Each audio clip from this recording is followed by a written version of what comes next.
Hey everyone, welcome to Table Touches. I'm Eric Brown and I'm here with Chef Christian Fischer as my guest today. So, welcome, Christian. How are you, Eric? Happy to be here. Thanks for having me.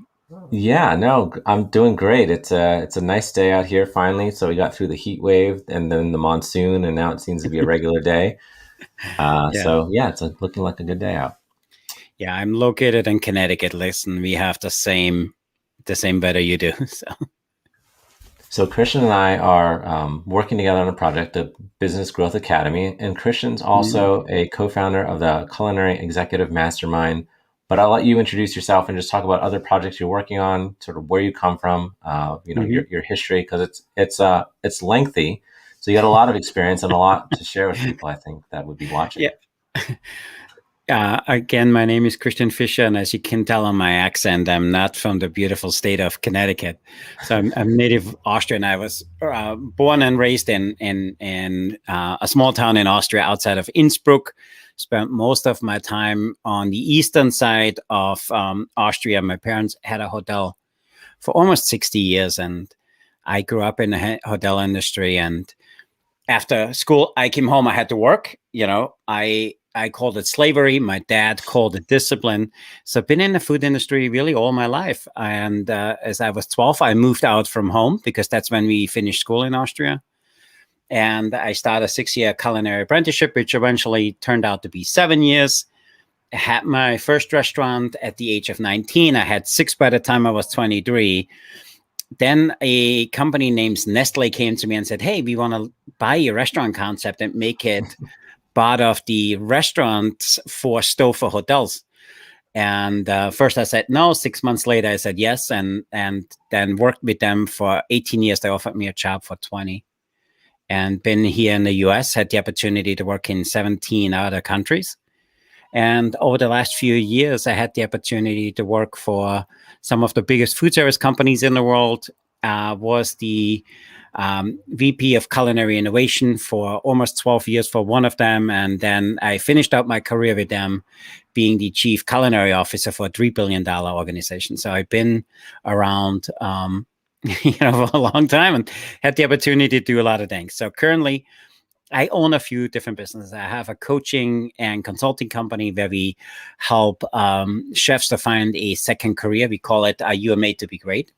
I also have a nonprofit. It's called the Culinary Leadership Academy, where we give back to culinarian because the culinary schools do such a great job teaching techniques and skills. What they don't teach is real leadership. And if you get into any position of power, if you have your own business or if you manage people, you can only be successful with the right leadership skills. So therefore, it's 100% free. All of the stuff we do there, the proceeds go back to that, and we're teaching people culinary skills. Then I was approached by a friend of mine, so I'm co-owner of a few restaurants in Florida. I currently also own a food service GPO. We specialize in self-op higher education only. We started that actually in the height of COVID. Not the smartest idea, but we've been really lucky, and we just hit 45 million in revenue. So we're super excited about that. Wow, And then I have my own brand. I have a few books out there, and that's about it. that's about it. Oh, and you're also a husband and father. Yeah, I married to my best friend for over 20 years, which is really amazing. And we have four beautiful children adopted from China. So we really excited to kind of, see them grow up and seeing who they kind of turn into. It's been really an amazing journey. And the kids are really um, what I do all of this for. I want Sure. them to have choices, and I want to leave a legacy. And been really happy to be able to do that. That's tremendous. So through your career, and I'd actually like to go back to the beginning, right? I mean, Mhm. at 19, running a restaurant, and then at 23, sorry, you had six, you said? Yeah, we had six. We were just on the verge to do a seventh one. And I was the first one in Austria to have a salad bar. So our concept was we were really a brasserie where the main meal came from the kitchen and we had a salad bar. And the salad bar was out of necessity because we didn't have enough staff. It wasn't the great culinary innovation. And so that was really the thing. And we were in a really good place. We were very lucky on a corner. If you came down Main Street, if you came down from the other side, everybody's seen the corner. So it was really great. And what really benefited us, we were right next to a school. So after lunch and for dinner, we had parking galore because they were, anybody could stop on parking. So parking was really our thing. And then Stouffer bought that concept, or Nestle did, and they put it into Stouffer hotels, and it became their lunch concept. Wow. And being at that age, I mean, you're working with people that are older than you, right?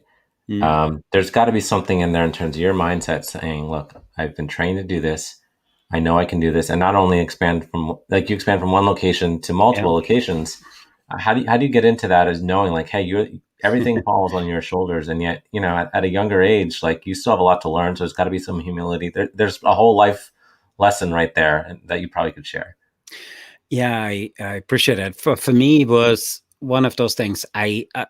I loved serving customers. I loved making them happy. I love getting, hey, this was phenomenal. And that was really the driver for me. And when I look back, I got up at 3:30 in the morning. I went to the butcher shop. I got my meat. I went to the grocery, at the produce stand, for lack of better words. I got all my produce for the day. I was in the restaurant by 7:30, 8 in the morning. We were not open for breakfast, just lunch and dinner. And then, did all the cooking, and we opened up at 11:30. We served lunch till 3. We were closed between 3 and 5, and we served dinner from 5 to 10. And as we did this, so what actually, we kind of outgrew the first one. So how we had our second restaurant was we outgrew the first one, and we said, okay, let's open up the second one. And then we kind of wind this down, and we shut this thing down, and we just stay over there at the second one because it was bigger. So we opened the second one, and we were so busy on the second one, so we never shut the first one down. It became one of those things. I was like, what are we going to do? And then I had some really good support, and one of my then partners, he became my partner, said, hey, I have a restaurant. I think your concept worked better in my restaurant than my own. Can I do your thing? I was like, I don't know. We didn't do a contract. We did a handshake, and wow. I had 3. And then he came to me and he says, hey, we have this friend who has 2 restaurants. Can we do the same deal with him? I don't know. Yeah, sounds good. So we had 5. And it became one of those things. And then the last one was, we went to a local hotel, and we always, went there after work because they were open to midnight, open to midnight. They didn't close to midnight. So when we were done, we went there and have a drink there. And they said, oh, you the guys from over there, you should guys do our food. Sounds good. Okay, we do it. We start next month. And that became our 6th one. And it was the most successful one. And I think that's what sold everybody, because at the time, nobody had time for lunch. In Austria, lunch break is 3 hours. And just people wanted to have something really quick. And what we by default did, we had 56 items on our salad bar. And again, it was one of those things not planned. We did it because the first cooler I had, I found ways to fill it up because it looked ugly without it. So it wasn't, I said, oh, I have 56 items. It became one of those things. We just filled it up, and then it just became one of those things. And when I look back, I laugh about it because I get asked a lot, why did you do it? Why didn't you give up on after the first one? And for me, I was more interested and more focused on providing great value, serving our customers, over-deliver than anything else. And I had no contracts on the 2 partners I had. Now you would call it a franchise, Right. We had no agreement. We sat down the end of the month. The guy says, hey, I made X profits. Okay, 50% goes to you, 50% goes to me. I was like, okay, I was happy. And that's how we kind of worked. And we always made the commitment, whatever we did, the 50% of the profits, 50% of that went back into the business.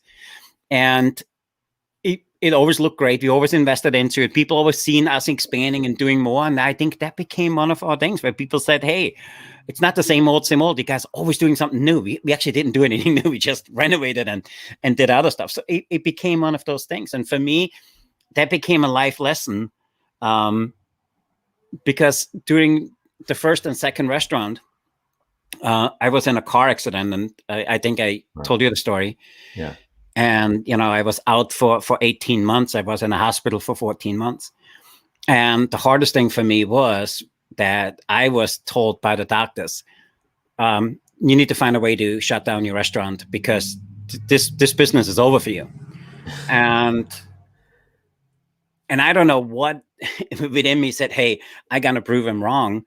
And it took a long time. But for me, doing this, what I do, and being able to serve, I couldn't have seen myself sitting home at 19, at the time 20, doing nothing. So for me, the restaurant was my life, and it wasn't just my life. It was who I was. It was my identity. And I always loved it. Telling the story now, people said, you didn't go out partying. No, because we were open 6 days a week. On my seventh day, I was sleeping half the day. And then in the afternoon, I went back to the restaurant and I prepped for the next day.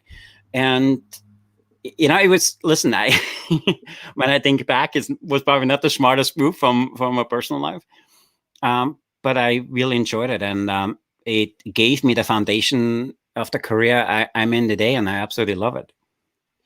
So things like, reinvesting in the business, scaling the business, and figuring out how to do that, how to actually put the operations in place so you can now manage a couple locations with people that you did a handshake relationship on Mm-hmm. with, and then later, selling this entity to a larger corporation. I mean, was all this intuitive, or you had help? It sounded like you alluded to it a little bit, like you had Yeah. some mentors or coaches that could help you do this. So there was always one thing I always believed in: everybody needs a mentor, everybody needs a coach. And part of our hotel, we had this. There was another area not far from us where all of the Austrian tennis team practiced. And at the time, in Austria, we had a famous tennis player. His name was Thomas Muster, who became in '95 the world number one. And his goal was that when I'm world number one tennis player, I retire, and he did. But the amazing thing with him was, and so I became friendly with him, and when I watched him practice, he had all these people around, and I asked him, so what I saw? Oh, he is my condition coach. He's my forehand coach, and he was a lefty. He's my backhand coach. He helps me with my serve. And I was like, why can you whumper guy? And he says, he's really good at it. This guy could do both, but he's much better at this. And he Yeah. kind of surrounded himself with the team. And I was like, oh, that's really interesting. And then intuitively for me, I always thought I had this learner's mindset. So as I came back to the restaurant, and one of my partner's name was Joe. It's funny that no one around the partners is Joe. We came back and I said, hey, what we need to do is, you really good at this. Hey, he's really good at that. Let's all come together. And I created what would you now call a mastermind. I didn't know what a mastermind was. And we met Right. every Thursday from when we were closed from 3 to 5, because we couldn't do it beforehand because people were off. We couldn't do it on the weekend because we were busy. So Thursday was our night. So we met every Thursday from 3 to 5. And it was really a mastermind, if I think back. And everybody came. I'm not good at making drinks. I'm no way a bartender. But we had Peter, and Peter was the best. And when he said, hey, you have this fruit, I can make a drink to go with it. And it became this whole partnership, which was great. And for us, scaling for me was super scary at first. But for me, as we had the first two, it was almost like, when you have the adrenaline, I want to do more. Let's do 3, do 4. And then we did 6. Our goal always was, because we were 3 partners, we want to have 30 of them, and each of us have 10. So that was our goal. Oh, wow. And so one of my partners was really the business side. So he was a much better businessman than restaurateur. Mm-hmm. The other guy was a much better finance person than restaurateur. And by default, we made a really good team. And that's who we had. And as we sold, one of the things the other 2 guys said, hey, they came to me, we should sell because we are older, we want to retire. You young, it sets you up and you can do whatever you want. And they give you a job for 20 years. At the time, my agreement was that I have a job with them for 20 years. Yeah. You get to travel, you should do that. And they kind of talked me into it. And that was really how it went down. Wow. And so you get into that position. Now, what's that transition like? Like, did you get demoted, or like you were put in another role now that these restaurants really weren't yours anymore? Like, how did you make that shift and say, okay, I've got basically this new challenge that I haven't done before? Yeah, so that's great. So I didn't speak English, so I took at school French because it was part of Culinary. They needed to speak French, and I took Russian because it was cool. It was sounds really masculine, so I needed to Yeah. learn Russian just to mess with people. And so my restaurant, we sold it in June of 1992, and we said we need to be out, and the whole partnership happened at the end of August, and then they taking the idea, we shutting down our locations on September 1st. And how it would happen. So they came to me, you should come to the US. You're really good in restaurants. And at the time, my specialty was sous vide and cooked chill. And in the US, nobody ever heard about that as I came to the US in 92. And I always loved chocolate. Working with chocolate for me came natural. They said, you need to go to America. You could work for Nestle chocolate. Nestle chocolate, Yeah. At the time. So I closed my restaurant September 1st. We cleaned up on the 2nd and the 3rd. I took the 4th off. The 5th, I packed. The 6th, I came to America. And it was one of those things.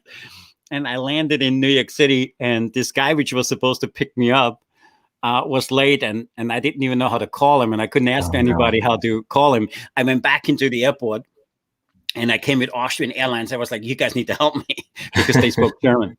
And they helped me. And that's how it went down. And so did you have to grow into a role, or was a role made for you? Did you have to then So mentor other people to take over, like, and build the business, or? So that's a great question. So my first position with them was Nestle at the time didn't have full-time employees. They had what they called contractors. Okay. So they said, hey, you can live wherever you want. At the time I lived in New York, in Queens. You can live any place you want. And they had this board where you could apply for jobs and things. So I lived in Queens. And so I traveled. So if Aramark, for an example, needed me, I went to Aramark and I helped them with a concept. So I traveled in the US. And then I made two friends, a German guy, Wolfgang Bierer, and a Swiss guy, Jörg Wiesner. And so we kind of became friends, and we did different projects together. And eventually, I'm not sure how many countries I did with them, but I took little projects. And at the time, they had this board. Hey, who wants to go to South Africa and learn South African food culture? It's me, because I'm a learner guy. I want to learn. Yeah. Who wants to learn? Develop a few products, come back, develop them, and sell them back to South Africa. And the R&D center at the time was in New Milford, Connecticut. That's how I wound up here in Connecticut. Oh, okay. I was like, I go 8 months South Africa. I'm up for that. And then, I did 17 countries, and it was in some of them was only 3-4 months, and some of them was 9 months.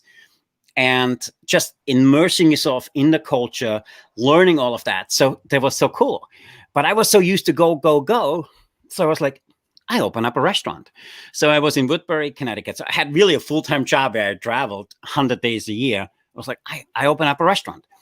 I found a friend of mine who also came to the US a few years earlier. I was like, you and I should open up a restaurant. So we opened up one in Woodbury, Connecticut.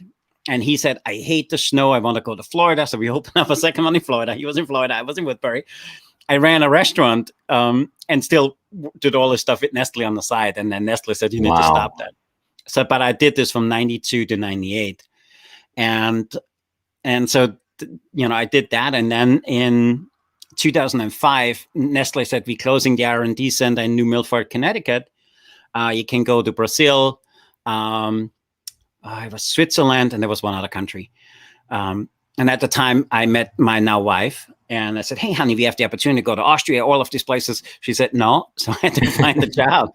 And so I worked, Compass was one of my clients. So I went to Compass. I said, I want to work for you guys. And they said, when can you start? It was like, didn't even interview with them. It was a handshake. And it was also one of those things. I left Nestle on the end of January. February 2nd, I worked for Compass Group. And at the time I was the director of Culinary, and then became the VP of Culinary. We managed almost a $4 billion organization in the higher education industry for 14 years, and was great. And so yeah, I've been really higher education focused most of my life. And that's how I wound up. And then for the last 2 years, I was the chief culinary officer for a division of Compass Group, which did healthcare. So I also have a little bit of healthcare background. So a lot of people would say that, the restaurant industry's changed a lot, and yet I imagine many things are Yeah. still the same, right? But you're running a restaurant on the side. You have a full-time job. There are some people that are trying to figure it out. How to maybe scale their restaurant, or even just make it profitable. Like, what do you view as what's the difference between a successful restaurant and a restaurateur, and one that maybe isn't, just broadly Yeah. speaking, that you've seen? So I always say it's for me, it was always really simple. If it's a hobby for you, you will never scale. If it's a career and a business for you, you will. And one thing I learned a long time ago is, I think for me, the opening was I loved working for myself. Always have. I think I work more when I'm on my own than I work for somebody. For me, I love working for myself. And seeing and building something from scratch always gave me a lot of satisfaction. And if you ask me what is the honest difference, is mindset. And a lot of people are scared to scale, or they scale too fast, or they don't ask for help. They don't surround themselves with the right people to help them and make them successful. For me, it starts and ends with self-leadership, which is a mindset thing. And I think it's John Maxwell who quotes, and he says, everything rises and falls around leadership. I think I want to take this a step further. Everything rises and falls around self-leadership, because if I can get myself to take action, if I can get myself to ask for help when I need help, if I can get myself to pick up the phone and say, hey, I really need your help, and for some reason, Eric, I feel a connection with you. Let's work on something. And maybe 2-3 months, maybe we do a business, or we become best friends. And for me, I always looked at when I met somebody, I always felt there was either 2 or 3 reasons. Definitely 2 that I needed to learn from them, or they needed to learn from me. And the third reason, which I take a step further, is maybe we need to work together. And it really became, now when I think back, my life mission. That's how I built all my businesses or my partnerships, which we were friends first, and we developed something, and that's what came out of it. That's great. So, as one thing I'd like to close with is someone's looking at this industry and saying, like, yeah, I want to open up a restaurant, or I want some sort of food service business, whatever it is, or maybe they want to be a private chef. Yep. What would you say to them? They don't know anything about the industry. Maybe they're making a career change, or maybe they're young and this is their career that they're going into without much experience, right? Yeah. What's your advice to them? That's a really good question. I'm a list guy, and I work on lists. I love lists. I love electronic, but I live on lists. So if I would do this over again, and that's also, I always tell myself, everything I do, I kind of ask myself, if I do this, what would I tell my 23-year-old self as I came to the States? And for me, it's really simple. I would make a list. What is the things I'm really, really good at? What is the things I need help with? And I would surround myself with the people on the things I need help with, and I will go all in on the things I'm good at. I will surround myself with a group of people which under no circumstances let me fail, which have my best interest in mind, and I reciprocate that for them. I will build the team first and then do it. And I think it's a lot easier to do it. I think you are more likely to succeed. You've already heard it said that 80% of the restaurants fail after the first year. Yeah, 92 right. of them after 5 years. There's only 8 or less % of restaurants actually make it up to 10 years.